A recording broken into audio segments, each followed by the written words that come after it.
In terms of where to start, my favorite thing is having a plan. So a lot of the listeners right now will likely have heard of something that is called a book proposal. And a lot of people are like, okay, well, I'm not there yet to have a book proposal. But in reality, a book proposal will help you get to that point where you have a manuscript. And book proposal sounds very intimidating because usually you hear that in the terms of like, I have a book, I have a manuscript, and I'm getting ready to pitch an agent.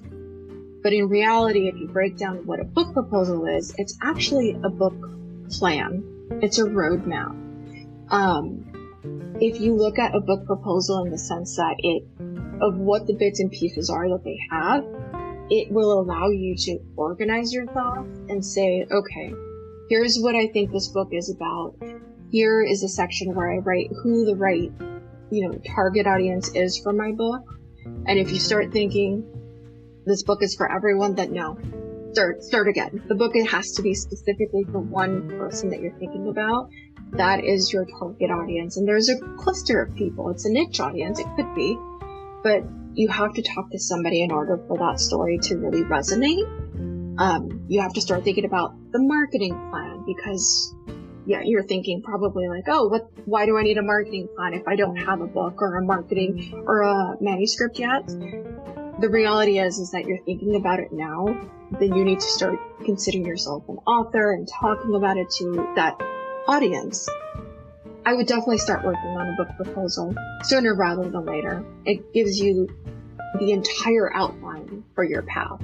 And when you're down the road, 3 months into it, 6 months into it, and you don't know where you are, how much you've done, you go back to your book proposal and you start reminding yourself of all the reasons why you're doing this book and the value it can deliver to that audience or why it's going to appeal to that target audience. Oh, Zoom is our friend today. Hello, everyone. Welcome to the podcast. I have a great resource for authors here today. You're going to learn something. So I would suggest strongly that you grab your coffee, your tea. We'll find a nice quiet spot for the next few minutes because we're going to talk about all things to assist authors in your journey. We're writing the next chapter. It's the name of the podcast, whatever. Vanessa's here with us today. And broadbookgroup.com is the website. You got to go there because there's a lot of great stuff. We're going to be talking about online courses and book marketing. And it's just going to be so much goodness today. Vanessa, welcome to the podcast. Nice to have you here. Oh, thank you so much for having me. I'm really excited because I think your audience is perfect for what we do in writing that next chapter. Is actually one of our taglines is helping entrepreneurs, authors, business owners, people who are interested in really putting pen to paper and writing their next chapter. See, I love this. This is great. Synergy. Hey, there's the word, right? It was meant to be. It was meant to be. Yin and yang, we're together. We're doing this. It's great. First of all, where are you in this great world of ours? I am very lucky. I'm in Southern California. Oh, gosh. I know. We have been having a lot of weather. I hear that it's called. It's weather. We've been having a lot of rain, a lot of actual weather. It's been nice. It's been a few years since we've had a lot of water coming down on us. My business partner is actually in Illinois where the weather changes every hour. So, we have all of our team is spread throughout the country. So we get to share a lot of weather stuff. Awesome. So how long has Broad Book Group been around? We have been around since the beginning of the pandemic. Actually, we were one of the businesses that started around the pandemic.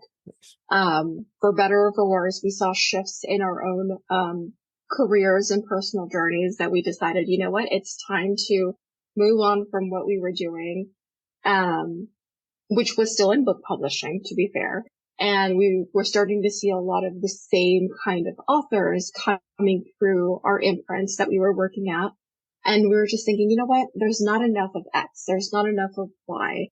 And we wanted to create a publishing company that was a little bit more hybrid, but with still the traditional options that a lot of authors don't get when they go a hybrid model, or if they decide to have a self-publishing journey, where we basically said, you know what? That's fine. You want to do your self-publishing journey. You want to own everything, the IP, because that is essentially one of the big reasons why people decide to self-publish.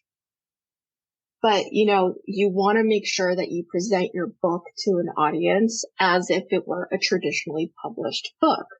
It has to have the high markings of a good cover design by a cover designer. It has to have the good markings of an interior layout that makes sense for the genre that it is. And it has to have all those simple markings that, most people don't think about. The right type of barcode, ISBN number, considering the small things like the type of trim size or the book cover. So anyway, long story short, we wanted to bring the traditional market to an audience that was interested in publishing a book and not having to go through the traditional hoops. Okay, so now I would love for you to just gush on your team, because sometimes we see an email from a team member from your group and we go, I really don't know who these people are. Can you just kind of explain to me a little bit about who makes up your team, some of their superpowers, so we get a sense of who we're working with when we send off an email to you guys?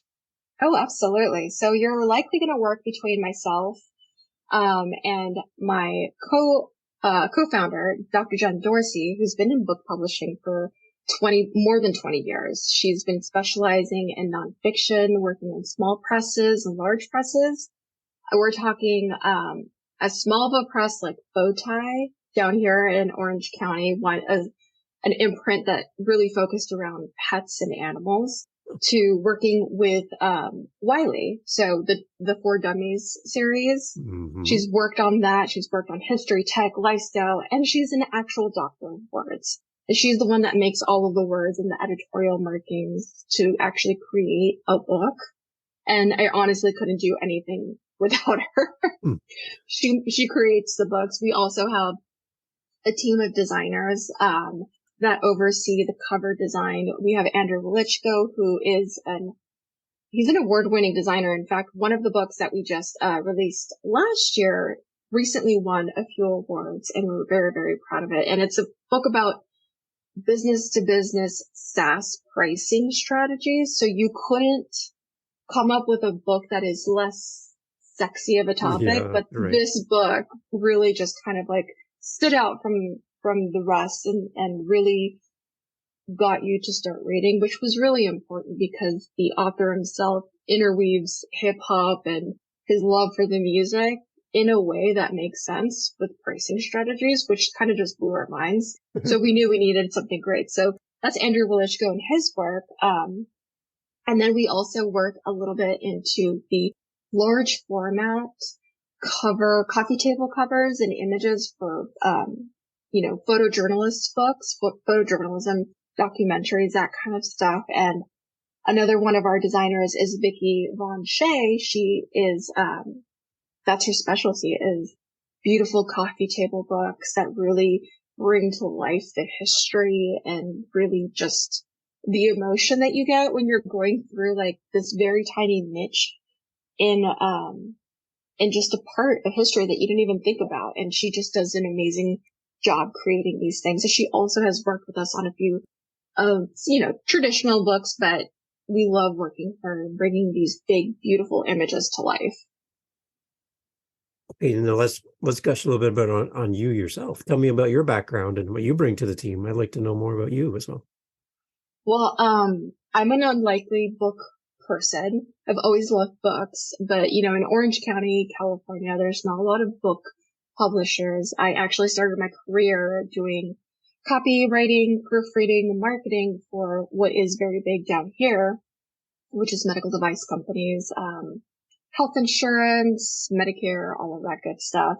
The bread and butter of Southern California. But I got a really good opportunity to work on an imprint, a very small imprint that was run by Entrepreneur Media. Entrepreneur Press was here. It was local. I got in on the ground level. I started off from the very beginning as a marketing specialist and then just kind of worked my way into learning all the bits and pieces in an industry. Really got into the print side of things, learning about the fonts and learning about the types of paper and the trim sizes and the covers and inventory management and creating book statements and book reports. So I very much had my hands in everything operational, which allowed me to kind of look at a book as a business product.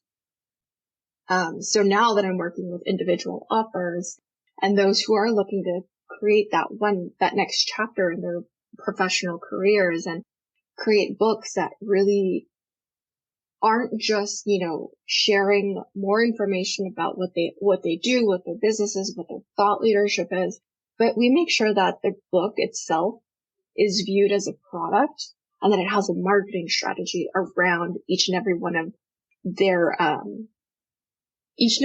avenues. Essentially becomes a vertical in their businesses. So it just kind of blended my love of the operations side of things and writing, because I do a lot of the copy, marketing, and writing and SEO strategy for retailers. So being in this position allows me to have my little fingers in everything, and that's really my happy place in book publishing. Okay, so I'm a musician, so I'm going to give a little segue here. When I go to see a band live, I'll go with my wife, and she's loving the music. She's grooving, she dances, she's having a great time. She looks over to me, and I'm just kind of standing there watching. She's like, "Can't you enjoy this?" But as a musician, I'm trying to figure out, how did they do that? Or, ooh, Right. I want to see their hands so I can watch what they're doing, so I can go home and learn that. And sometimes we'll go through an entire show, a concert, and I'll walk out and she's like, "Did you even enjoy yourself?" I'm like, "Oh, I got So so much much. great stuff out of that." And I don't know, for you as a reader, do you kind of have a hard time shutting off business and just enjoying reading now? Or how does that work for you? I do. In fact, most of the books that you see behind me are business books, nonfiction books, and I'm always looking to see how other publishers are creating their content so that maybe we can take an idea, run with it, or enhance it. And so when it's books, 9 to 5 business books, I've actually found myself, in order to disconnect, and I'm, doing house chores or going out running errands, I make it a point that all of my audiobooks are actually fiction and nothing book businessy related, because it's the only way I can actually enjoy a book these days.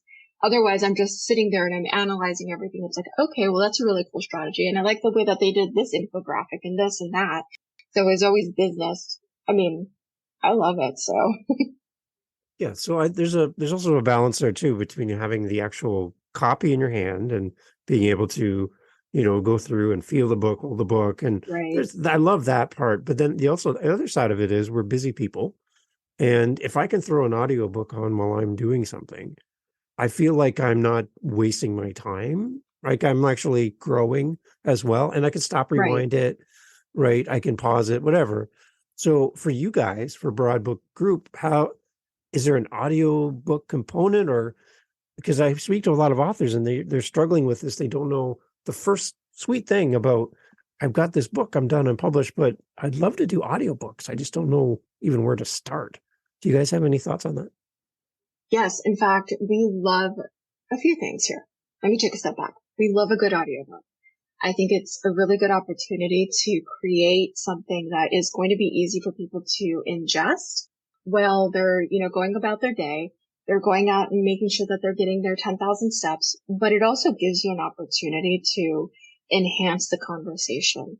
So there are a few options to create an audiobook, and you can very much do this working with like an audio production company, recording something in your own home, as long as you have the right setup. And I love that ACX does have the step-by-step setup that they're interested in having, so that your formatting and all of that is exactly the way they want it. But what I would definitely recommend doing and standing out from the crowd in terms of an audiobook is consider this to be an opportunity to take the book content that you've printed and maybe add in additional value. So everyone knows that a book takes, close to a year to actually finish and get printed and out there. So, and there may be some things that you weren't able to add to the printed book.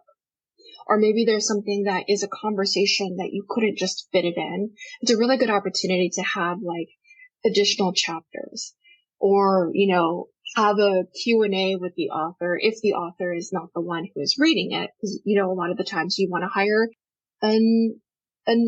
a narrator or a voice actor to read it, because you're just not the best voice for audio, and that's okay. But we definitely recommend creating an audiobook, working with a company that has this type of,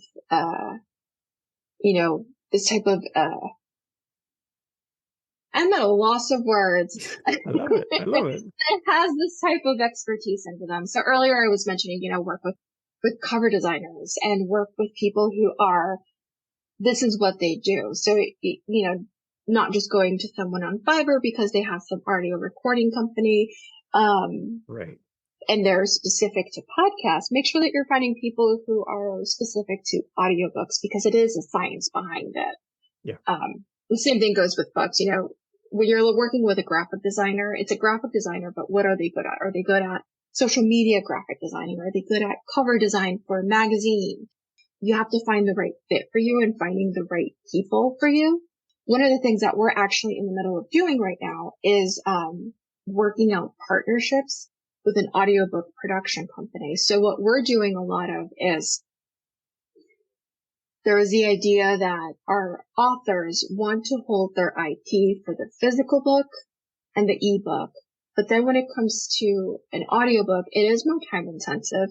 So what we've decided to do is open up a new branch in terms of broad book group services, where we're working with the authors to represent their subsidiary rights. So again, thinking like a traditional publisher, but making it a little bit more hybrid in that we are taking what is the norm and then we're breaking it apart to make sure that the author is really benefiting from everything. So subsidiary rights are actually a very interesting thing for traditional publishers because it's another avenue for them to make more money to build up revenue against this big thing. Most of the time, the publisher will take on the cost of the cover design, the print run, the ebook conversion, all of that, but they tend to reserve the audiobook and the translation rights and world rights, etc., because what they're going to do is they're going to turn around and say, okay, I'm going to sell the audiobook rights to Tantor Media or Gildan Media. And what happens is that then they are going to get an advance as the publisher, and then the author gets a percentage of that advance. What we then want to do is like, hey, there's so much more opportunities for your book. This is likely going to be a very hot topic in Germany and Australia and X and Y. We can work with publishers that are local in that area that can take your content and make it very specific and make it marketable to that market. And it's something that in the US, you don't think about it, but in the US, you're working to make a piece of product or a product, sellable for the people that you're used to talking to. And even though it's Australian, we all speak a form of English. They market things a little bit differently. So that's something that we like doing. We like to make sure that your book is becoming as profitable for you as possible. Nice. Okay. So back to my music references again, because that's kind of who I am. If I go into a music store and I see somebody struggling and they can tell it's their first time ever playing the guitar and picking out a guitar, and they look to me and they're like, "You play guitar?" I'm like, yeah, I've been playing for 42 years. They're like, oh, I have a question. Can you help me with picking out a guitar, or how do I play this chord? And I could easily go way above their head and start rattling off stuff that makes their brain kind of go, is he still talking to me? I don't think he's talking, right? Because he's I don't even know what he's saying. He's saying words I don't know what they are. Right. Or I can come down to a level where I can explain it in a way that encourages them to pursue music, right? So I have a choice in that moment. So for a new author listening to our podcast today, we have a choice of going super high level and making them go, I have no idea what's happening right now. I just want to write a book. Can someone please help me? Right. Or we can come to a level that we're not speaking down to them, but we're speaking on their level, saying, okay, you're ready to start. Here's my suggestions. Don't go this way because that's going to be hard for you down the road. Try this path, because we've worked with people, we've given them some advice and they followed our path and they're successful. So I would love to know from you, for the new author that's listening, what is one of the paths that you would suggest, based on your experience and all the great stuff you guys do, that new authors should should avoid, in your opinion, it's opinion, but you should avoid this and maybe go in this direction? What is one thing to avoid and one thing to embrace as a new author? What would you suggest? One thing to avoid as a brand new author is somebody who has, you've got an idea, you've got a book idea, and you really are interested and you're going down the road of writing an outline. I would highly suggest avoiding, as much as I love its flexibility, I love, being able to go on here, but I would highly suggest avoiding KDP, which is Amazon's self-publishing route. And the only reason I'm saying that is if you're going at it alone, there are a lot of little bits and pieces that they try to make very easy that really can become roadblocks later on. So I would avoid KDP if this is your very first entry into it. And if you are looking to write a full book, and by full book, I'm talking about, your 40 to 60,000 word book about a topic that you are interested in teaching others. That would be my thing to avoid. Okay. In terms of where to start, my favorite thing is having a plan. So, a lot of the listeners right now would likely have heard of something that is called a book proposal. And a lot of people are like, okay, well, I'm not there yet to have a book proposal. But in reality, a book proposal will help you get to that point where you have a manuscript. And book proposal sounds very intimidating because usually you hear that in the terms of like, I have a book, I have a manuscript, and I'm getting ready to pitch an agent. But in reality, if you break down what a book proposal is, it's actually a book plan. It's a roadmap. If you look at a book proposal in the sense that of what the bits and pieces are that they have, it will allow you to organize your thoughts and say, okay, here's what I think this book is about. Here is a section where I write who the right, target audience is for my book. And if you start thinking this book is for everyone, then no, start again. The book, it has to be specifically for one person that you're thinking about. That is your target audience. And there's a cluster of people. It's a niche audience. It could be, but you have to talk to somebody in order for that story to really resonate. You have to start thinking about the marketing plan because, you're thinking probably like, oh, why do I need a marketing plan if I don't have a book or a marketing or a manuscript yet? The reality is that you're thinking about it now. Then you need to start considering yourself an author and talking about it to that audience.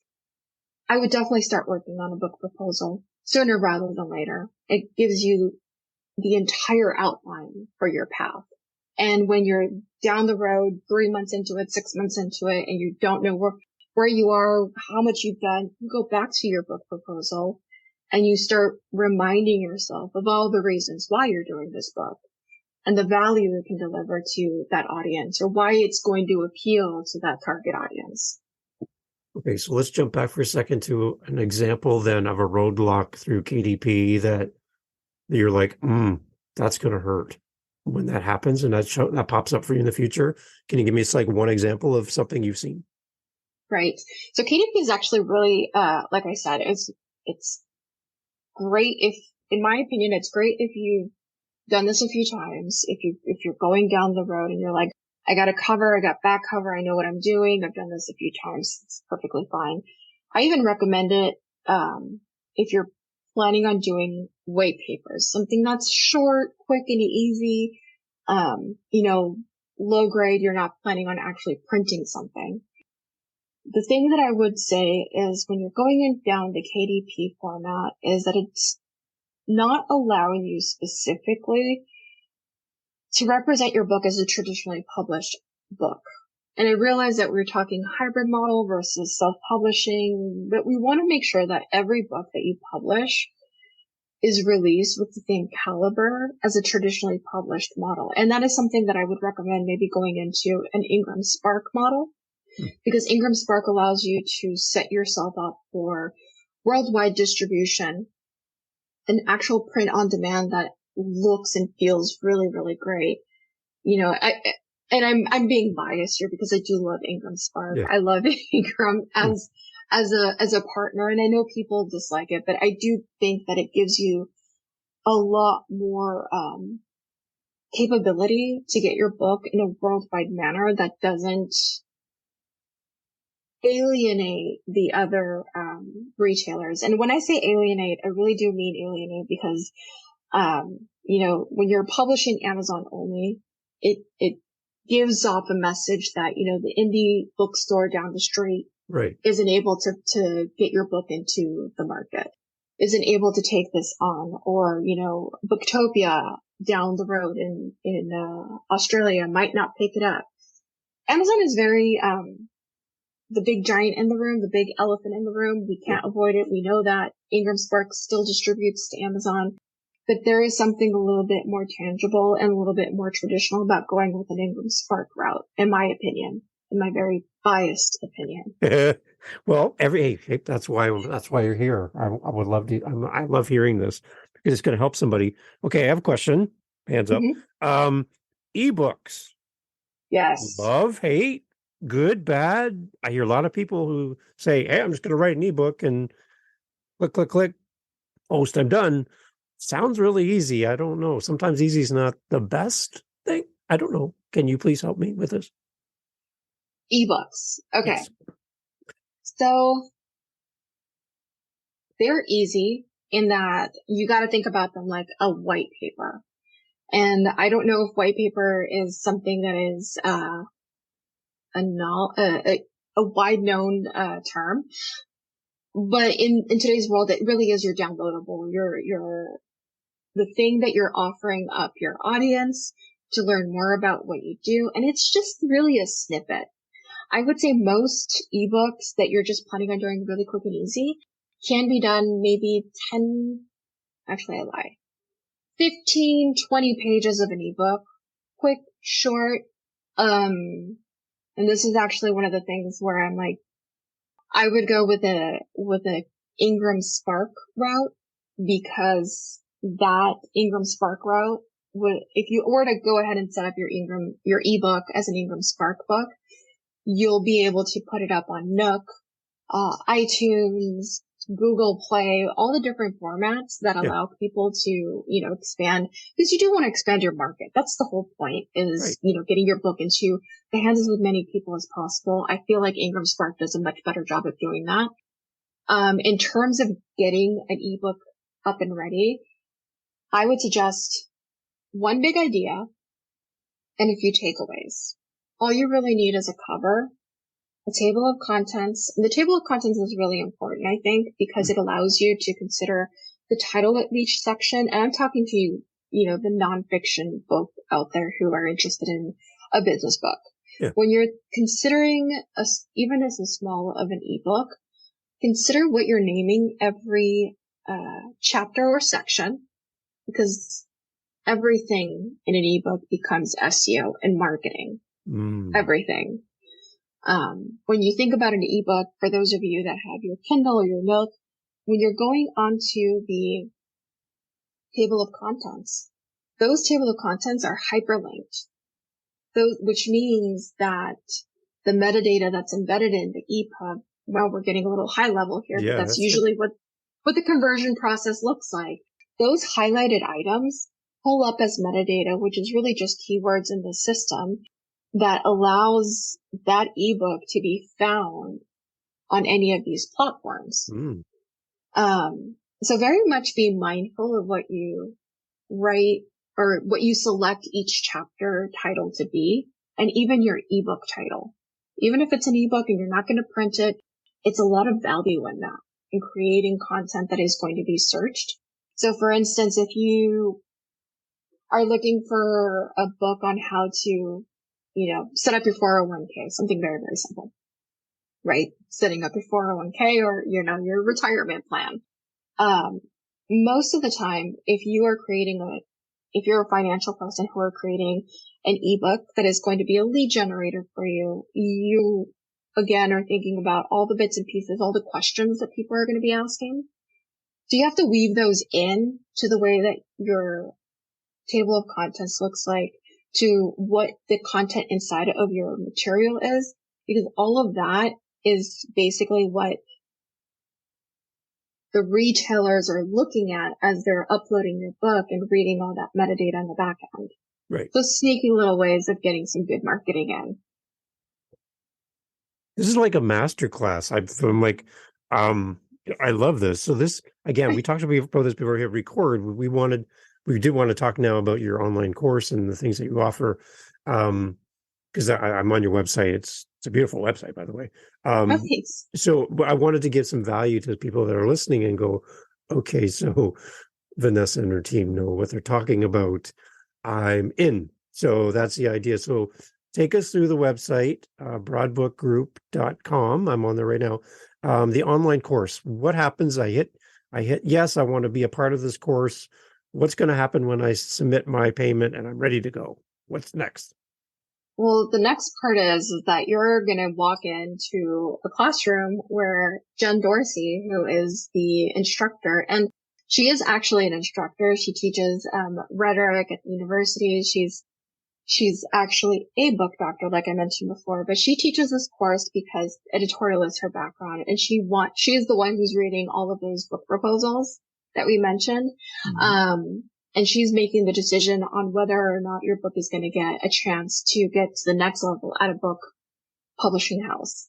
So in the course, it really is 8 modules. She breaks down what a book proposal is, why you need it, how to sell your book essentially to that publishing house. But what's important here is that you're essentially writing and rewriting your elevator pitch.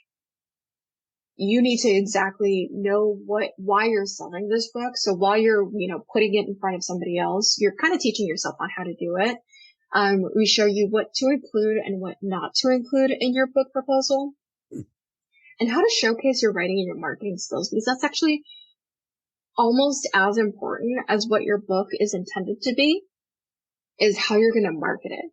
Because if you think about a book in, the format that it is for a self-published author or even a traditionally published house, it's a product and it needs a good marketing plan, period. And that's why I really, really love it. We're able to get you in a situation where you're thinking about the purpose of your book. Why is this going to be specifically important for your audience? We break down the marketing section of it and the writing section of it, and we help you stand out from the competition. We've seen a lot of book proposals out there. And so this course, like I said, it's the book proposal, but it's also your roadmap to making sure that you are on track and that your book is exactly what you intended to start writing. So even if you're not there yet, starting with the book proposal course is really going to help you outline your roadmap to make sure that your book is going to be up to snuff when it comes to getting it ready to go unpublished. Okay. So is it all self-taught, like as far as like the exercises and stuff, or are we doing this in a group setting? Kind of tell us a little bit about that. Yeah, it is self-taught. So each module is, if you get a video course and you get some downloads. So it is very much at your pace. Good. Because it can be overwhelming, and most of us have a full-time job and most of us are writing on the side, right? Right. So while we do have this 8-module course that is self-taught, at the very end of it, we do want to make sure that you are seeing the book proposal in the best format that you need it to be, either for yourself or for a publisher or for a literary agent. So we do offer up one-on-one afterwards. So you can sign up for that. That is a separate fee, but then Jen Dorsey or myself will go through it and we'll give you line by line item feedback where it's like, okay, we see that you've got this, but let's this. So that becomes a little bit more personal. Yeah. If you are ready to make sure that, if you're ready to send it into that literary agent, right. You're just like, I'm ready to go, let's do it, but I need eyes on this first. Mm-hmm. So you're not left alone. Yeah. Okay, great. And again, this is a podcast that's going to live in the future as well. So we won't talk pricing specifically, but I'm looking at the website right now and the price is very reasonable to do this. So amazing. It is. very good. So if people are thinking, oh my gosh, this sounds like it's going to be X number of dollars, I would tell you that you're way off. It's really affordable. It's something that you can sign up for. And I love the fact that you can do it at your own pace, that you're not going to feel like you're rushed or you're like, I can't keep up, and not Right. get value out of it. So I love that. Right. And we did that intentionally because we saw that there were a lot of groups that were not being represented as much. And we know that there's just that ceiling. We like to look at a book as the low entry cost to something. Books are educational. More and more books need to be out there, especially right now when we're living. I mean, I'm in the United States. You probably are hearing all the book bans and everything that is happening. So we're very much against that. We want to make sure that as many people have the tools as possible, which is one of the reasons why we make everything as free as possible or as, easy access as possible, which is another reason why we ourselves created a podcast where we talk about these things. We bring on experts. Okay. We bring on experts to talk about okay, what are the issues that we're seeing in this case? We have people from, PR and publicity and marketing people and people who are, interested in, or actually people who have written their books that we've helped on one way or another that have gone out to publish with a Harper Leadership, etc. So we bring on a lot of different voices in the podcast. So I definitely recommend people listen to it. It's the Pub Date podcast.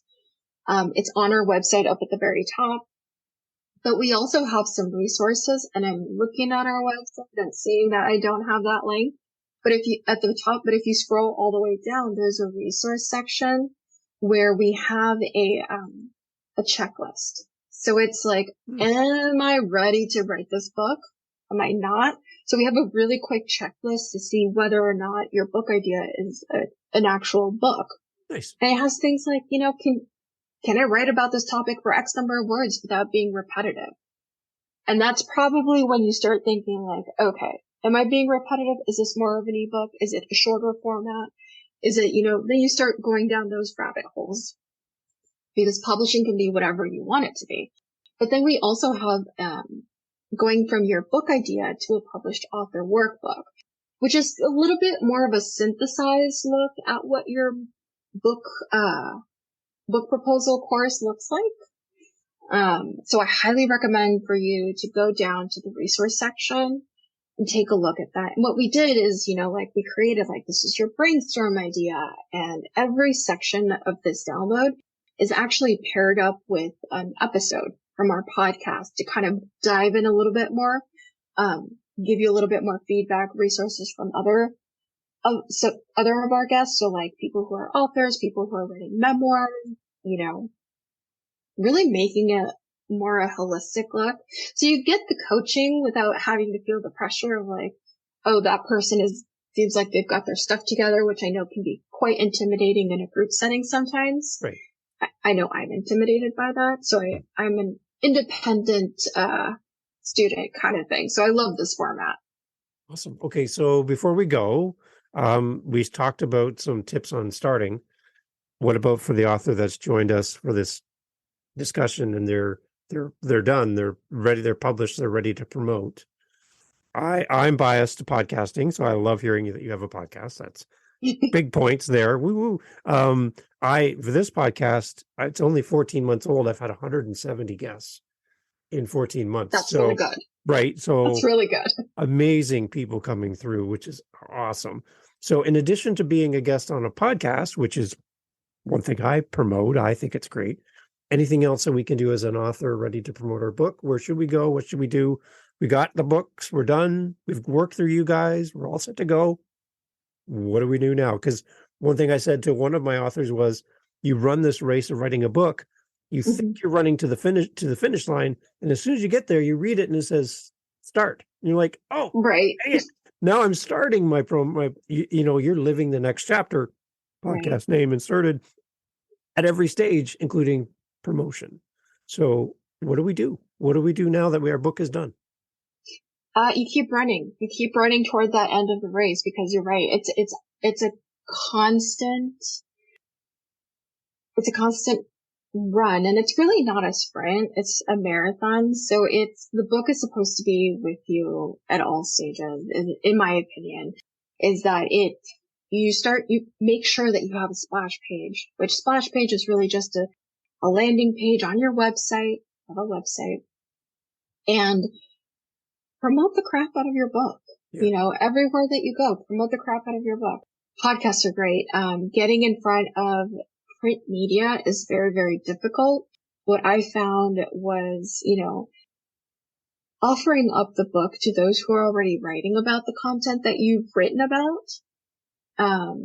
Say, hey, I've got this. I'm more than happy to send you or have you publish an excerpt from my book. I know a lot of authors are very skittish around sharing too much of their work, but in reality, we live in such a go media, world where if you publish a little bit of your book here, a little bit of your book there, there's no chance that somebody's going to just read the entire book online. So make as much of it as accessible as possible and continue to talk about it. One of the big things that I really love doing, and there's never really an end date and a start date. One of the really big things that I love doing is going to other authors that have written complementary content like your book, right, and saying, I would love to talk to you. Let's go up and have a Facebook Live or an Instagram Live. Social media is the bread and butter of authors these days. We just had a guest on last week who is she's been in HR for the longest time, and she just started on TikTok. Never be afraid to get on a platform, even if you don't know what you're doing. Because if you don't know what you're doing, that just makes it a little bit more fun. Forget about having all of the bits and pieces in place. It's just about getting the conversation going. Right. And that's exactly what she did. She started off just a few recordings, and then she has like 1 million followers on TikTok over HR and career. And it was unlikely for her.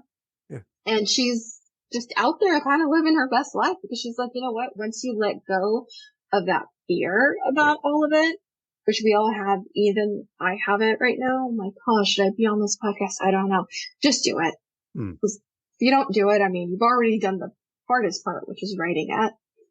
You got to talk about it. And that should be the most natural part of it. And it takes practice, lots and lots of practice. So be sure you're constantly doing it.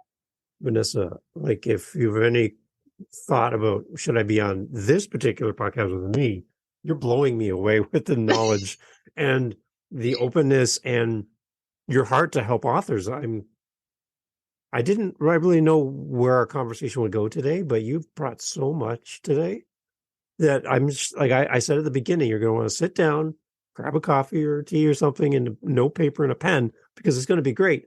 And those who didn't heed that advice at the beginning are kicking themselves, or they're going to re-listen to this again, because there's so much great content in here to help authors, and your willingness to come on and do this. I don't want to let you go. If there's something that we haven't touched on and you're like, I really, and we hang up and you're like, oh, I wish I talked about A, B, or C before we say goodbye. Is there anything else that we need to pour into authors today to encourage them from your point of view? I would definitely say that don't be discouraged just because somebody else has written a book or somebody just released a book that it was similar in light of what you were thinking your book could be. Because the truth is that there is nothing new out there. There just isn't. I mean, granted, Chat GPT, we'll get into that. AI is always creating something new, but they're always creating something that's already been out there. And really what's going to sell a book is you as the author. You're selling the book, your personality, your way of doing things. It's another reason why, if you're in business, people hire you versus the competitor, because they like you. So don't be discouraged if, so-and-so Simon Sinek just put out a book and it was just almost the same idea that you had. Keep going, because there's a good chance that your idea is going to evolve and you still have your own audience that is going to resonate with what you're doing. So don't let anything or anybody discourage you. And find a good team to work with that has your back and will help you through and answer all the questions. Get an online course that will show you all the steps, right? And listen to the podcast as well. Vanessa, it's so great to have you on. Broadbookgroup.com is the website. Links are going to be in the show notes. Again, beautiful website, so well laid out. You show up on the page and you know exactly what to do next. And that's what I love about a great website. So, and your team sounds exciting and amazing. And I'm going to be listening to the podcast. And I'm really happy to have you here. Thank you so much for making time for us, all of us that have been listening today. Appreciate it. Thank you so much for having me. And if you ever need to go down a rabbit hole on book publishing, you know where to find me. Awesome. And if you ever have an author that's like, hey, Vanessa, I'm having a hard time finding a podcast to come on and talk about my book. I've been on yours, Vanessa. I love it. But is there another one? Oh, yeah. I would love to have them as a guest, just so you know. I have a list. I actually have a list of people that I'm like, I should probably send them to you. So I'm glad that that's open. So I'm going to put that together and I'm going to get them on your show. I would love to feature any of the people, especially if they've gone through the course and they've worked with you guys and they can speak on from their behalf as well to talk about the great services you guys offer. I'd love to get their perspective as well, because they've worked with you and they understand what you do. So that would be another nice insight to bring to the podcast. Absolutely. Count on it. Okay. So everyone go to the show notes, go to the podcast as well, and make sure you go there right now because you're already listening to a podcast. Click the link, go like, subscribe, follow, share, and share this episode with an author that you think could really benefit from our conversation today, because, you know, there's authors out there that are just sitting there looking at a blank piece of paper or a blank computer screen going, what did I just get myself into? And this podcast right here will help you. So, Vanessa, thank you so much.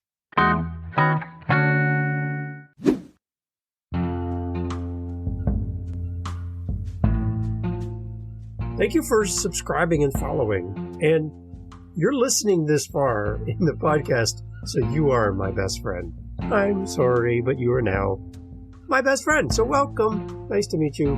Thank you for being here. livingthenextchapter.com has a link on the website to our Facebook group. Are you on Facebook? Probably. You can go there and you can actually interact with our guests. You can talk to them. You can hear more about their journey, about their books. You can speak to them directly. You don't need me. You can come right over to livingthenextchapter.com, click on our Facebook link to our community. You can talk to other listeners of the podcast from around the world who are on Facebook. And again, speak with our guests. Don't you want to speak to the guests you just heard from? Yeah, you can do that on Living the Next Chapter. Go over there. There's links to our Facebook group, and you're welcome to join. Thanks for listening.